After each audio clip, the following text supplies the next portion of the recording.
Dear student, in the previous lecture, we have solved some problems on boundedness of the set. Today, we will discuss some theorems which help us to understand boundedness of the sets. First theorem, every bounded set is bounded. How can you prove? Let us consider a bounded set. Let it be S. A1, A2, A3, AN be a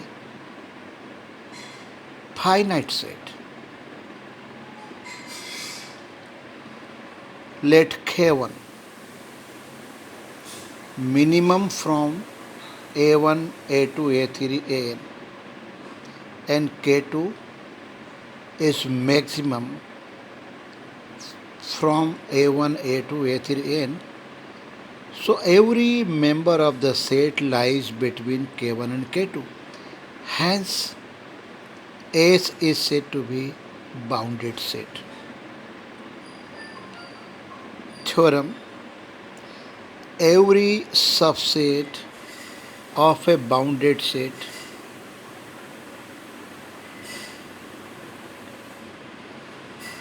bounded. I have to say here every subset of a finite bounded set here. Let S be a bounded set.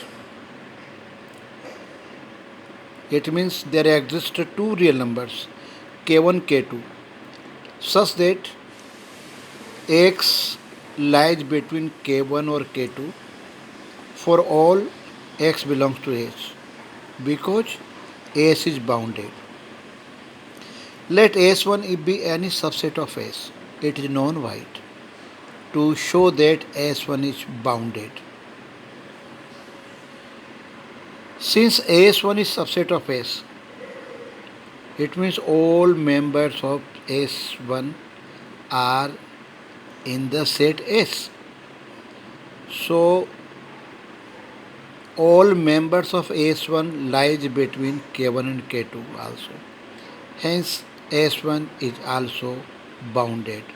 So we have shown that every subset of a bounded set is bounded.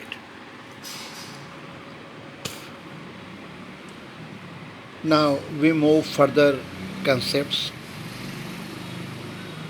Till this stage, we have understanding real number system as a complete ordered field. We have defined field, then we have defined order axioms.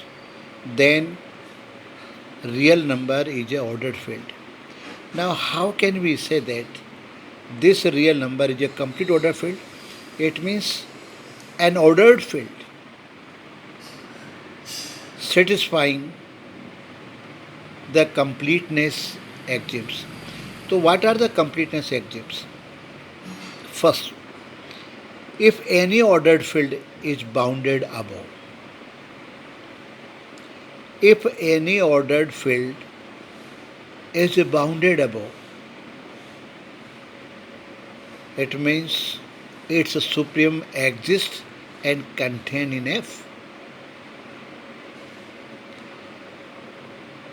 Or if any ordered field is bounded below, then infimum of the set should contain in S. Then we define real number system as a complete ordered field. Any ordered field satisfies completeness axioms is called complete ordered field.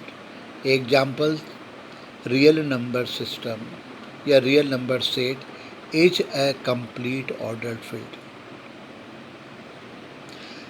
Now, a very important or confusing concept, how can we differ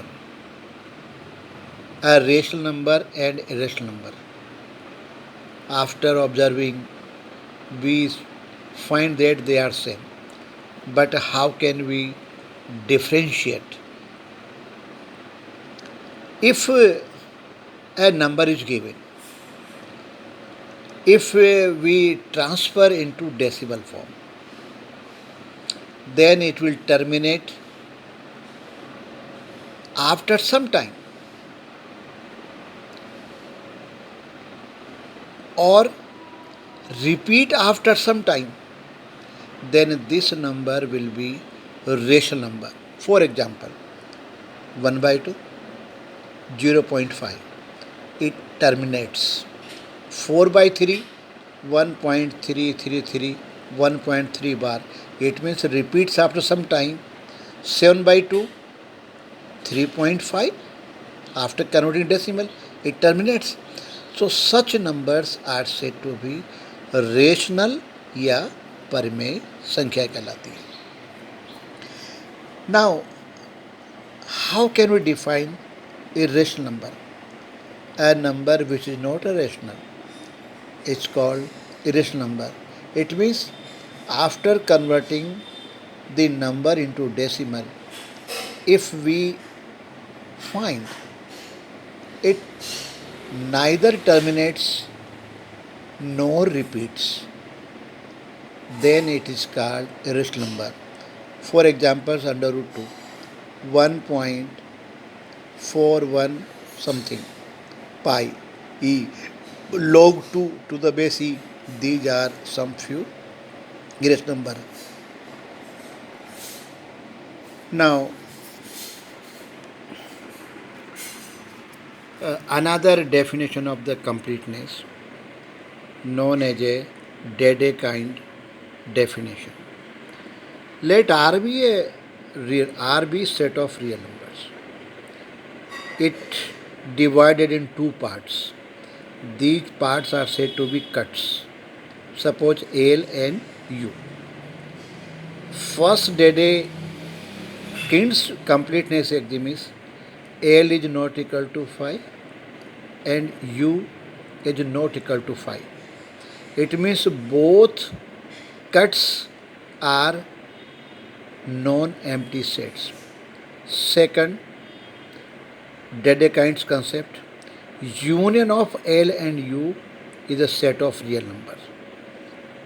Third concept of the Dedekind definition, X is less than Y for all X belongs to L and for all Y belongs to U.